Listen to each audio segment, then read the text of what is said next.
नमस्कार, election express में आप सभी का स्वागत है। मैं हूं आपके साथ दिव्यांशु जोशी। आज हम बात करेंगे बसना विधानसभा सीट की।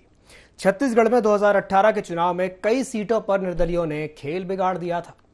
टिकट ना मिलने की वजह से बागी बने नेताओं ने कहीं कांग्रेस का नुकसान किया तो कहीं भाजपा का। महासमुंद जिला की बसना विधानसभा भी इन्हीं में से एक है। 2018 में यहां बीजेपी से बागी निर्दलीय प्रत्याशी ने कांग्रेस और भारतीय जनता पार्टी दोनों की पसीने छुड़ा दिए थे। हालांकि इससे सीट कांग्रेस के खाते में चली गई थी। इस बार यहां बीजेपी और कांग्रेस के बीच कड़ी टक्कर है। ऐसे में बसना की बाजी कौन जीतता है, ये देखने लायक होगा। छत्तीसगढ़ में कई विधानसभाएं हैं जहां निर्दलियों का दबदबा देखने को मिलता है। महासमुंद जिले की बसना विधानसभा भी इन्हीं में से एक है। 2018 में यहां निर्दलीय प्रत्याशी ने कांग्रेस और भारतीय जनता पार्टी दोनों के पसीने छुड़ा दिए थे। इस बार फिर यहां लोगों की निगाहें टिकी है। बसना में सरायपाली राज परिवार का वर्चस्व है। राज परिवार के सदस्यों ने बसना में 9 चुनाव में जीत दर्ज की है। बसना की बाजी। बसना विधानसभा में कुल 15 चुनाव हो चुके हैं। कांग्रेस ने 10 और भाजपा ने 2 चुनाव जीते हैं। 2 चुनाव निर्दलीय प्रत्याशी और 1 चुनाव जनता दल ने जीता। 2018 में 15 प्रत्याशियों ने किस्मत आजमाई। 2018 में कांग्रेस ने पूर्व विधायक देवेंद्र बहादुर सिंह को प्रत्याशी बनाया। 2018 में भाजपा ने एजुकेशनिस्ट से नेता बने डीसी पटेल को प्रत्याशी बनाया। तत्कालीन नगर पंचायत अध्यक्ष संपत अग्रवाल भाजपा से बागी हो गए। 2018 में कांग्रेस के राजा देवेंद्र बहादुर 17,508 वोट से चुनाव जीते। कांग्रेस से प्रत्याशी रहे देवेंद्र बहादुर सिंह को 67,535 वोट मिले। भाजपा प्रत्याशी डीसी पटेल 36,394 वोटों पर सिमट गए। निर्दलीय प्रत्याशी संपत अग्रवाल को 50,027 वोट मिले। इस बार भाजपा ने संपत अग्रवाल पर अपना दांव खेला है। कांग्रेस ने फिर राजा देवेंद्र बहादुर को चुनावी मैदान में उतारा है। बसना विधानसभा में कुल मतदाता 2,05,450 है। पुरुष मतदाता 1,02,369, महिला मतदाता 1,03,078 है। महिला वोटर्स की संख्या बसना विधानसभा में सबसे ज्यादा है।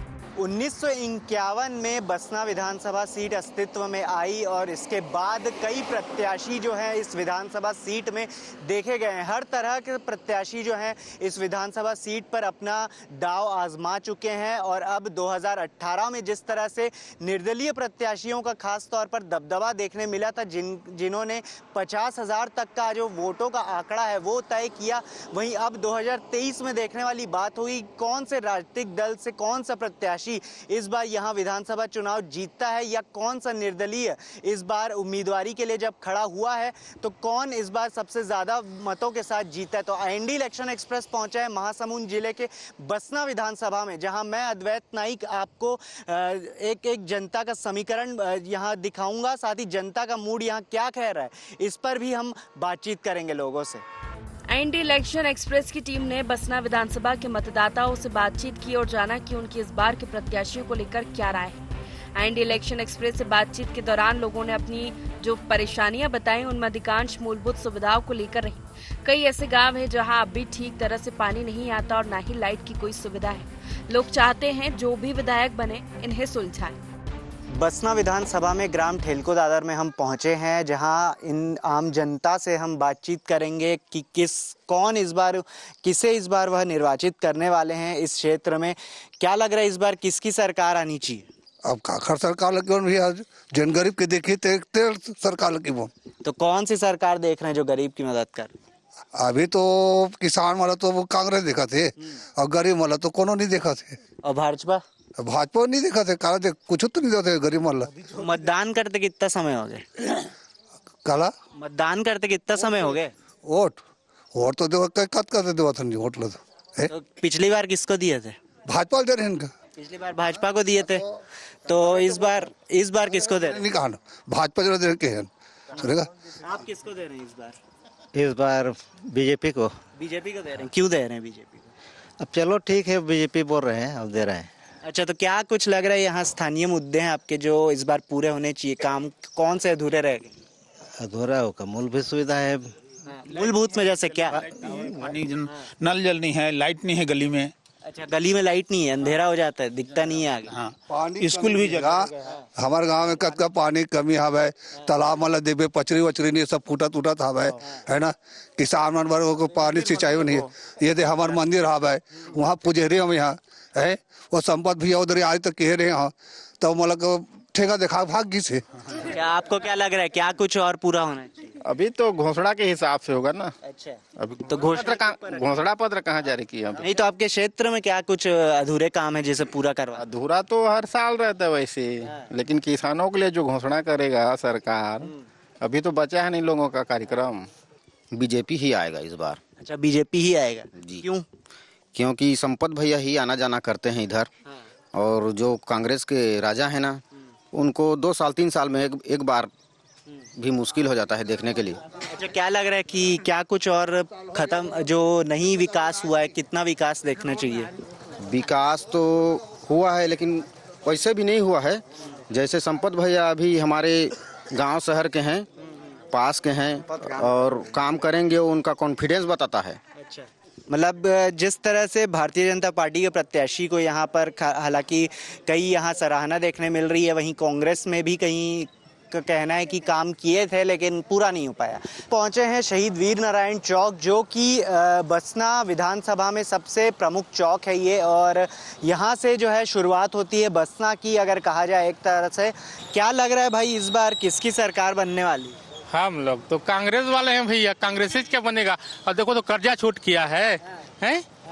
हर चीज में भूपेश अच्छा किया है, और रमन सिंह अपना 2 साल का बोनस खा दिया है। अच्छा, किसान है अब कि कर्जा माफी हुआ है? अच्छा, क्या अभी फिर से घोषणा कर दिए हैं? अब अपना तो अगला में हुआ है। हम लोग धान नहीं बेचते थे, हम अपना कर्जा में डूब गए थे, लेकिन कर्जा छूट हुआ ही नहीं, तो आज हम लोग धान बेचते हैं, 2 लाख का धान भी बेचते हैं। अच्छा, ये सब ठीक है। बसना विधानसभा में किसको चुन रहे हैं विधायक के रूप? हम तो देखो तो हम तो विधायक नहीं मानते, भूपेश को मानते हैं, कांग्रेस को ही। तो विधायक क्यों नहीं मानते? तो विधायक को तो वो तो यहीं के लिए काम करते हैं आपके क्षेत्र के। अपने लिए बहुत किया है, लेकिन भूपेश जो घोषणा किया है कर्जा छूट, 17 लाख वास, जाति जनगणना, बहुत अभी गैस सिलेंडर 500 किया है, सब वो इसको देख के वोट देंगे।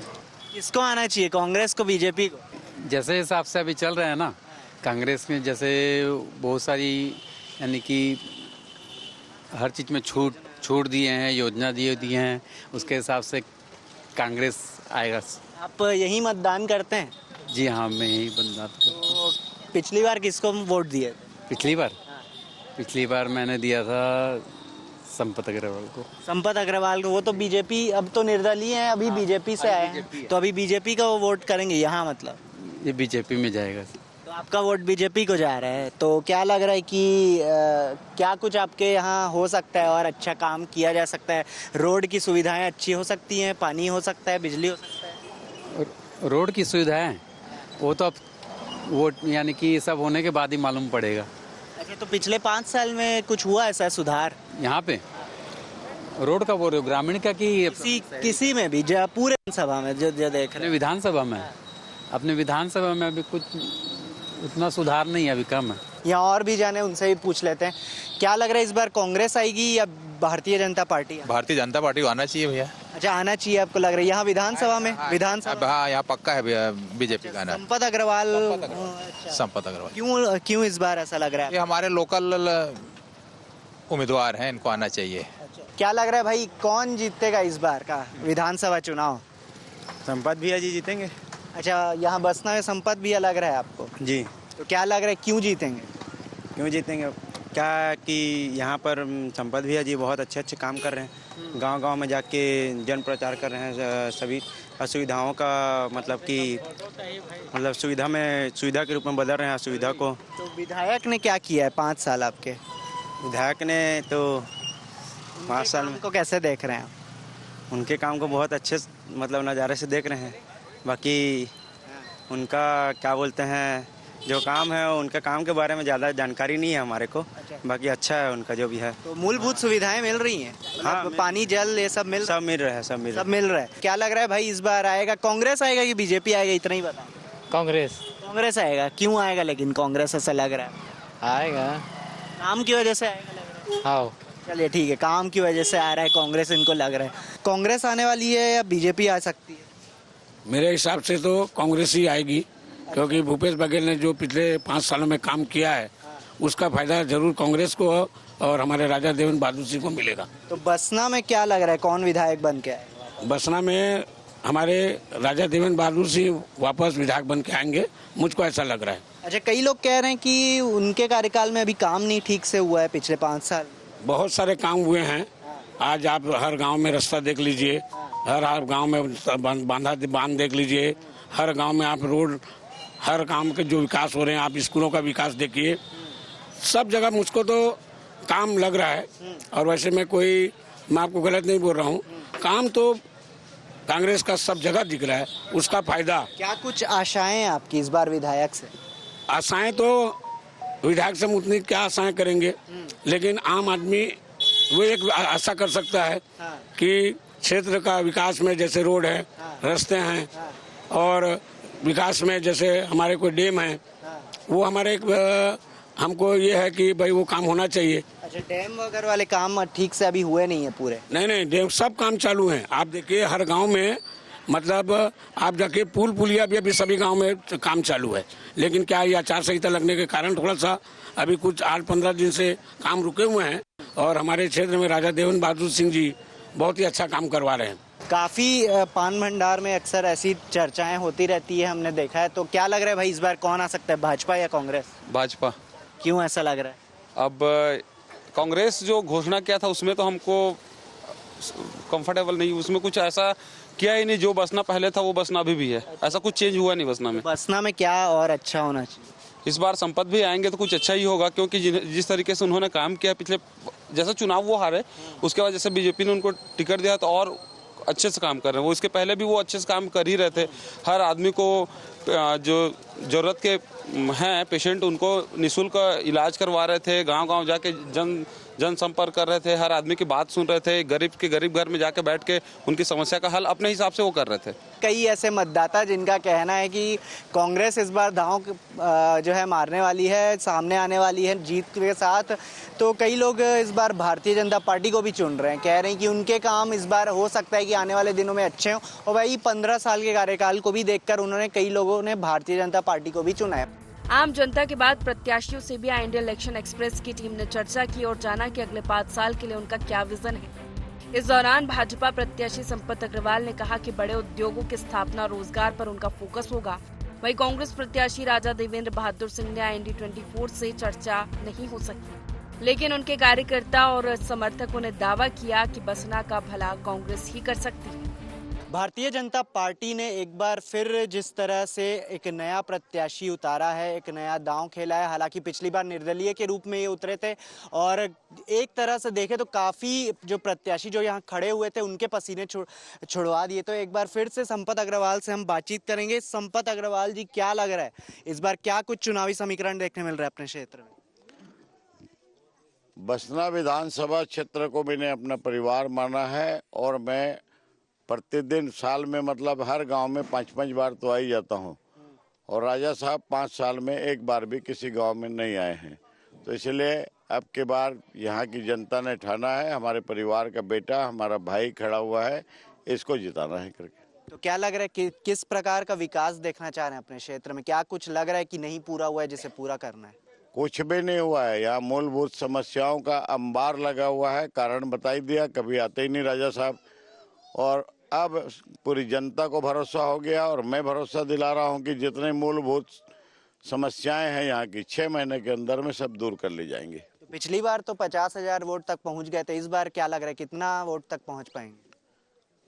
पिछली बार अचानक का डिसीजन था, जनता की उस बार भी गलती नहीं थी, उनके परिवार का बेटा उस समय भी था, बाकी कुछ मिसमैनेजमेंट हुआ था, लड़े नहीं लड़े क्या करें ये टाइप का उपापों की स्थिति थी और मैं शांत बैठा हुआ था। उसके बाद में ये पब्लिक ने उतना वोट दिया था। और अब की बार जबकि मैं स्वयं हर गांव में जा रहा हूं, तो जाने से पहले ही गांव में मीटिंग करके ये तय कर लिया जा रहा है कि भैया आएंगे तो आने से पहले ही बता दो कि हम लोग मीटिंग कर लिए हैं, गाँव का पूरा वोट आपको देंगे करके। तो मूलभूत सुविधाओं की बात कि आपने पानी की समस्या की बात करें, नल जल योजना की बात करें, तमाम ऐसी योजनाएं हैं जो संचालित की गई थी, लेकिन कहीं कहीं ऐसी जगह हैं जहां पे पहुंच नहीं पाया ये, तो किस तरह से पहुंचाएंगे इसको? पूरा मूलभूत समस्याओं में सड़क का, नाले का, बिजली का, पानी का, स्वास्थ्य संबंधी सुविधाएं, स्कूल जर्जर पड़े हुए हैं, इस सब ये है। तो जहाँ जहाँ से 5-10 किलोमीटर रेडियस में अगर डैम होगा, नाला होगा, बांध होगा, वहाँ से सिंचाई की योजना पूरी किया जाएगा। और नहीं तो सर्वे करा के और हर गांव में जल जीवन मिशन के तहत बड़ी बड़ी पानी टंकियां बना के और पानी की सुविधा तो हर गांव में ही करना है। और हर गांव में रोड का, स्कूल का, स्वास्थ्य संबंधित जितने मूलभूत समस्याएं हैं 6 महीने में मैंने वादा किया है, 6 महीने में दूर कर ली जाएंगी। अच्छा, तो क्या विजन है अगले 5 साल के लिए अगर विधायक निर्वाचित हो जाते हैं तो? 5 साल के लिए विजन है कि बसना विधानसभा का नाम को मैं वर्ल्ड लेवल में ला दूंगा। जैसे कलश उठा के हमारी बहनों ने वर्ल्ड रिकॉर्ड बनाया, 20 मई 2018 को हमारे कीर्तन दल के भाइयों ने वर्ल्ड रिकॉर्ड बनाया, वैसे ही बहुत सारी कंपनियां और निवेश करने के लिए जगह की तलाश कर रही हैं। जैसे जिंदल ने रायगढ़ में किया, उसकी पहचान रायगढ़ की जिंदल से बनी हुई है, वैसे जिंदल से भी कई गुना बड़ी कंपनियों को यहाँ पे स्थापित करवाएंगे ताकि यहाँ के युवक युवतियों को पीढ़ी दर पीढ़ी रोजगार मिले और हमारे क्षेत्र का नाम वर्ल्ड लेवल तक जाए, ये मेरा विजन है। अच्छा, ये जब घोषित नहीं हुई थी सूची, इससे पहले ही मिठाइयाँ बढ़ गई थी आपके नाम की, क्या लग रहा है इतना कॉन्फिडेंस कैसे? यहाँ की जनता का प्यार और आशीर्वाद और मेरे को भगवान के ऊपर में पूरा भरोसा रहता है। 40 साल हो गया जगन्नाथ महाप्रभु के मंदिर जाता हूँ, वहाँ से मेरे को सिग्नल मिल जाता है। 1 साल पहले ही सिग्नल मिल गया था, तुम्हारी टिकट फाइनल है, जीत फाइनल है करके। राजा साहब को किस तरह से इस बार देखते हैं प्रतिद्वंदी के रूप में आप? राजा साहब को मैं प्रतिद्वंदी के रूप में कभी नहीं देखता, वो हमारे क्षेत्र के राजा हैं, मेरे सम्माननीय है, उनका भी आशीर्वाद हमेशा मेरे साथ में है। अच्छा, तो उनका भी आशीर्वाद के साथ ये दावा कर रहे हैं कि इस बार जीत हासिल करेंगे, लेकिन देखने वाली बात हुई किस तरह से इस बार कितने मतों के साथ सामने आते हैं। पिछली बार 50,000 का आंकड़ा पार किया था, इस बार देखने वाली बात है कितने प्रचंड बहुमतों के साथ इस बार जो है ये जीतते हैं। कई कांग्रेस कार्यकर्ताओं से हम चर्चा करेंगे जो यहाँ देवेंद्र बहादुर सिंह हैं जो कि सिटिंग विधायक हैं, और उनके समर्थकों से, कार्यकर्ताओं से जानेंगे कि क्या कुछ इस बार नया होने वाला है बसना विधानसभा में। क्या लग रहा है इस बार की बसना विधानसभा में क्या कुछ इस बार आपको देखने मिल रहा है समीकरण, क्या कुछ नया दिख रहा है? सबसे पहले तो मैं आपको बता दूं कि हमारे राजा देवेंद्र बहादुर सिंह जी ने बसना विधानसभा के लिए विकास की गंगा बहाई है। इस क्षेत्र में अपनी सक्रियता के माध्यम से ऐसे अनेक विकास का काम किया है जिसका लाभ निश्चित रूप से कांग्रेस पार्टी को मिलेगा और हम बहुत भारी मतों से इस विधानसभा में विजय प्राप्त करेंगे। क्या लग रहा है किस तरह का विकास और आगे किया जा सकता है विधानसभा में? अभी तो विकास आप ये देखिए कि ये सामने जो रोड बना हुआ है ये भी हमारे महाराज द्वारा दिया गया है, राजा साहब द्वारा। बसना गौरव पथ 30 करोड़ का दिया गया है।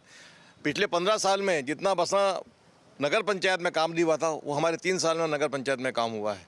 और सबसे बड़ी बात तो मैं ये कहना चाहूँगा कि लोग कहते हैं बाहरी प्रत्याशी, हमारे क्षेत्र का जो राजा है वो बाहरी हो गया और जो बाहर से आके यहाँ बसा हुआ है वो यहाँ का हो गया। कमाल तो इस बात का लगता है कि बोलते हैं बाहरी प्रत्याशी, अरे बाहरी प्रत्याशी तो वो है जो बाहर से आके बसा हुआ है। अच्छा, संपत अग्रवाल इस बार फिर खड़े हुए हैं, पिछली बार निर्दलीय के रूप में खड़े हुए थे, इस बार तो भारतीय जनता पार्टी से खड़े हुए हैं। पिछली बार 50,000 तक पहुंच गए थे मतों तक, इस बार क्या लग रहा है कहां तक पहुंचेंगे, कहां तक जा सकते हैं, इस बार क्या अनुमान लग रहा है? इस बार वो 30-35 के करीब रहेंगे लग रहा है हमको। अच्छा, आपको भी यही लग रहा है? 30-35 के हिसाब से। आपको? हमको तो जमानत जब्त होगी लग रहा है। तो आपको क्या लग रहा है? हाँ, वही जमानत जब्त होगी। तो आपको भी यही लग रहा है कि जमानत जब्त होगी? जी। 30,000 पहुंचेंगे केवल? देखिए, उसके पीछे सबसे बड़ी बात ये थी कि पिछले बार हमारे भारतीय जनता पार्टी वालों ने डीसी पटेल जी को टिकट दिया था जो कि बाहरी थे, तो उससे यहाँ भाजपा के लोग नाराज होकर निर्दलीय संपत को वोट दे दिए थे। तो इस बार वो बात नहीं रही। इस बार निश्चित रूप से संपत अग्रवाल बहुत ही कम मत पाएंगे, ऐसा मेरा विचार है। अच्छा, ये कई आम जनता से भी हमने बातचीत की तो वो लोग कह रहे हैं कि विधायक आते नहीं उनसे बातचीत करने, जबकि संपत अग्रवाल जाते हैं उनसे बातचीत करने, क्यों ऐसा? देखिए, यही भाजपा के पास एक मुद्दा है। उनको कोई मुद्दा मिल नहीं रहा है कि कांग्रेस के बारे में हम क्या बुराई करें। तो एक ही जानते हैं कि राजा नहीं आता, जबकि राजा हर बार बड़े सक्रियता के साथ में पूरे विधानसभा में घूम कर लोगों का काम किए हैं। कुछ बदनाम करने के लिए इनके एक पुरानी ये चाल है ये कि राजा साहब निष्क्रिय हैं, राजा आते नहीं हैं, जबकि राजा साहब बहुत सक्रिय हैं, हर गांव का दौरा करते हैं, जो भी उनको निमंत्रण देता है, जो भी बुलाता है, हर निमंत्रण में लोगों के पास पहुंचते हैं और अपना उपस्थिति दर्ज कराते हैं। मूलभूत सुविधाओं को लेकर भी बातचीत हुई उनसे। आम जनता कह रही है मूलभूत सुविधाओं के लिए और भी किया जा सकता है, लेकिन अब तक किया नहीं गया, ऐसा क्यों? किए हैं और आगे भी करेंगे। और निश्चित रूप से जो हमारा विधानसभा है वो महासमुंद जिले में चारों विधानसभा से सबसे ज़्यादा सर्वाधिक वोट से महाराज जीत रहे चुनाव यहाँ से। अच्छा, सबसे जिस तरह से अभी जनसंपर्क अभियान जारी है, आप लोग भी साथ में जाते होंगे, तो किस तरह से देखने मिल रहा है? जनता का मूड क्या लग रहा है आप लोग? जनता का मूड तो ऐसा है कि हमको ये लग रहा है कि जनता इतने ज़्यादा खुश है इस बार हमारे राजा साहब से भी, और दूसरा भूपेश बघेल जी के द्वारा जो घोषणा की गई है। क्योंकि पिछले बार क्या हुआ था, भाजपा का शासन था और हमारी सरकार नहीं थी, तो उसका फ़ायदा विपक्ष के लोगों को जो हारे उनको मिला था। लेकिन इस बार हमारी सरकार है, हमारी सरकार ने 5 साल में पूरा कार्य करके बताया, जो उसने घोषणा की थी पूरा करके बताया है। तो हमें लगता है इस बार हमको ज़्यादा उसका फ़ायदा मिलेगा। और जैसे घोषणाएं हमारी हुई हैं ऋण माफ़ी की, धान के 20 क्विंटल की, इसका फ़ायदा हमें ज़रूर मिलेगा। अच्छा, बतौर कार्यकर्ता आप बताएं कि किस तरह से जो है अगले 5 साल दिख रहे हैं राजा साहब के लिए? देखिए, छत्तीसगढ़ में इस बार जो है हमारे मुख्यमंत्री ने जो काम करके दिखाया है, निश्चित रूप से भूपेश बघेल जी के नाम से हम यहाँ चुनाव जीत रहे हैं। और आगे भी लोगों को भरोसा है कि भूपेश बघेल जी छत्तीसगढ़ में वो आंधी लाएंगे जो पूरे भारत देश में उनकी तारीफ हो रही है। ऐसा हमारा छत्तीसगढ़ के हमारे कार्यकर्ताओं का विचार है।